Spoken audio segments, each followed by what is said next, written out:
Oke, Assalamualaikum warahmatullahi wabarakatuh. Lanjut lagi tadi untuk materi statistikanya, yaitu pada kali ini kita akan membahas tentang uji normalitas data dengan metode uji Kolmogorov-Smirnov. Nah, jadi suatu data itu setelah dilakukan uji validitas, lalu dilakukan uji reliabilitas, lalu kita lakukan uji normalitasnya. Apakah data-data tersebut itu termasuk ke dalam distribusi normal?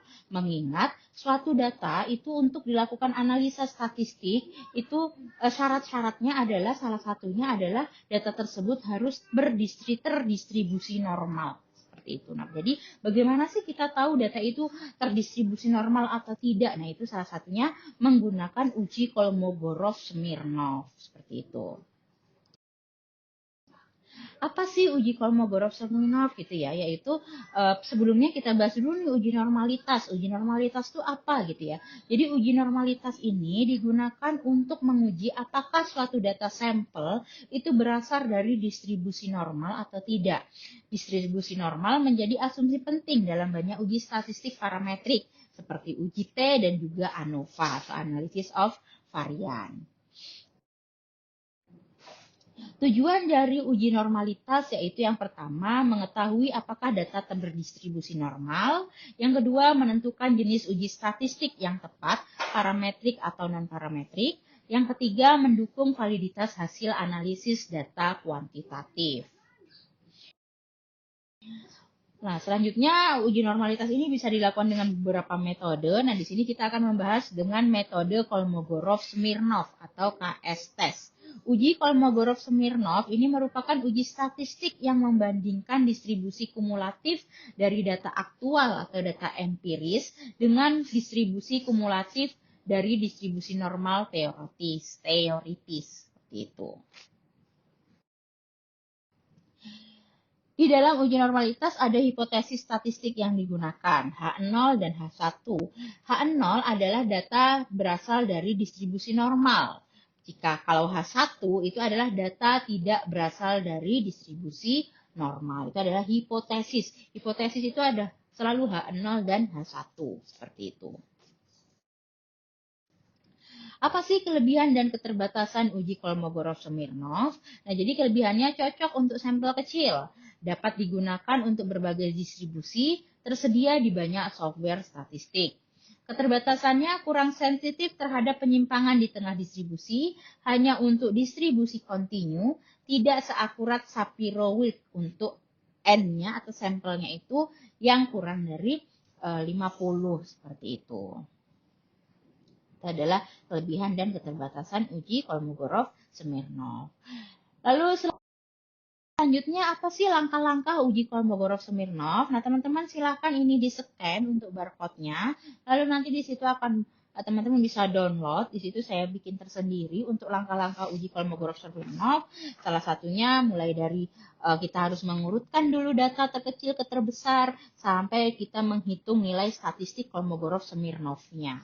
Nah, ini silahkan di-scan, lalu di-download, lalu kita bisa lanjut untuk studi kasus. Jadi teman-teman nanti sambil memperhatikan ini dokumennya, langkah-langkah uji Kolmogorov-Smirnov-nya, sambil menyimak penjelasan saya untuk studi kasusnya.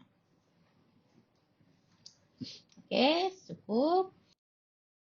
Selanjutnya kita langsung masuk saja nih ke studi kasus biar teman-teman lebih paham bagaimana mengaplikasikan uji normalitas dengan Kolmogorov-Smirnov. Jadi studi kasusnya tadi lanjutan lagi nih. Tadi kan data saya yang untuk mengenai kepuasan pelanggan sudah dilakukan uji validitas dan uji reliabilitas. Selanjutnya kita lakukan uji normalitasnya. Jadi studi kasusnya usaha Gendis Chips melakukan survei untuk mengetahui kepuasan pelanggan konsumennya. Berdasarkan pada pandangan umum, konsumen Gendis Chips puas dengan produk tersebut. Untuk membuktikan nilai tersebut, tim survei mengambil sampel secara acak sebanyak 20 responden konsumen. Kemudian memberikan survei kuesioner kepuasan pelanggan kepada mereka. Data hasil survei kepuasan pelanggannya adalah sebagai berikut. Di data ini, nah ini kan ada rasa, tekstur ini tidak diambil. Jadi diambil langsung yang responden dan juga nilai total yang di blok orange ini. Nah, itu yang kita akan urutkan dia dari terkecil ke terbesar. Jadi seperti ini. Kita urutkan, ini sudah kita pisahkan, lalu ini akan kita urutkan. Saya copy lagi kepuasan pelanggannya. Kita urutkan dengan sort, habis itu kita urutkan dari terkecil ke terbesar. Nah, sudah urut, lalu kita hitung frekuensinya. Teman-teman, kita hitung frekuensinya. Kita copy lagi nilai kepuasan pelanggannya. Kita hitung lagi nilai kepuasan pelanggannya. Nah, ini kan misalnya untuk angka sekian, lalu kita hitung frekuensinya. Untuk masing-masing angka ini, dia itu ada berapa gitu ya. Ini kan 10 ada 1, 11 ada 1, 14 1. Nah, 15 ini ada 4, seperti itu. Ini 4. Data yang berulang itu nanti frekuensinya berapa, seperti itu. Itu kita hitung. Jadi yang pertama tadi data diurutkan dari terkecil ke terbesar. Lalu yang kedua hitung frekuensinya, banyaknya data berulang. Seperti itu.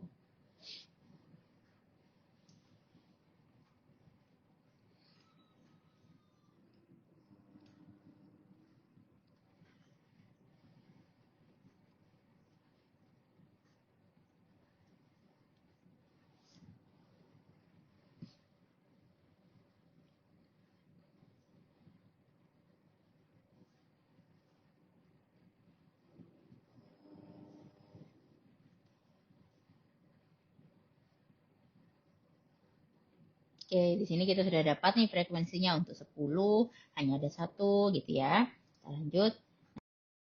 Nah, ini adalah hasilnya tadi setelah kita hitung frekuensinya. Untuk nilai 10 ada 1, nilai 11 ada 1, dan seterusnya sampai dengan nilai 22 ada 3 kali pengulangan. Selanjutnya, setelah menghitung frekuensi, kita menentukan H0 dan H1-nya, hipotesisnya, di mana H0 nilai kepuasan pelanggan konsumen jenis chip terdistribusi normal, dan H1-nya nilai kepuasan pelanggan konsumen jenis chip terdistribusi tidak normal. Selanjutnya kita tentukan taraf signifikansinya atau alfanya, kita menggunakan 5%. Jadi taraf signifikansi ini hanya boleh 5% dan 1%. Itu adalah tingkat kepercayaan bahwa data kita itu 95% benar ataupun 99% benar. Tapi tidak boleh 100% kita percaya data kita itu benar. Pasti 1%-nya ada biasnya, gitu, ada kesalahannya. Seperti itu. Lalu kita inputkan data kita kepada Microsoft Excel dan kerjakan sesuai langkah-langkah operasi Kolmogorov tadi yang sudah di-scan dan di-download tadi. Nah, ini ada 0,133. Nah, selanjutnya tadi di tabel kita 0,294 sehingga H0-nya diterima. Kesimpulannya apa? H0 diterima. Jadi nilai kepuasan pelanggan konsumen jenis chips terdistribusi normal. Selanjutnya, dengan demikian, analisis statistik selanjutnya dapat menggunakan teknik parametrik seperti UJT ataupun ANOVA. Jadi data kita ini adalah data yang terdistribusi normal. Jadi dia bisa dilakukan untuk analisis parametrik statistik selanjutnya.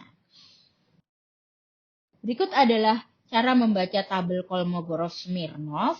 Tadi N kita adalah 20, alfanya 0,05, jadi hasilnya 0,294. Nah, demikian untuk uji normalitas dengan Kolmogorov-Smirnov. Teman-teman silahkan dicoba perhitungan Excel-nya, diikuti untuk menyelesaikan studi kasus yang saya berikan. Lalu nanti jika ada pertanyaan bisa langsung bertanya kepada saya. Terima kasih atas perhatiannya. Assalamualaikum warahmatullahi wabarakatuh.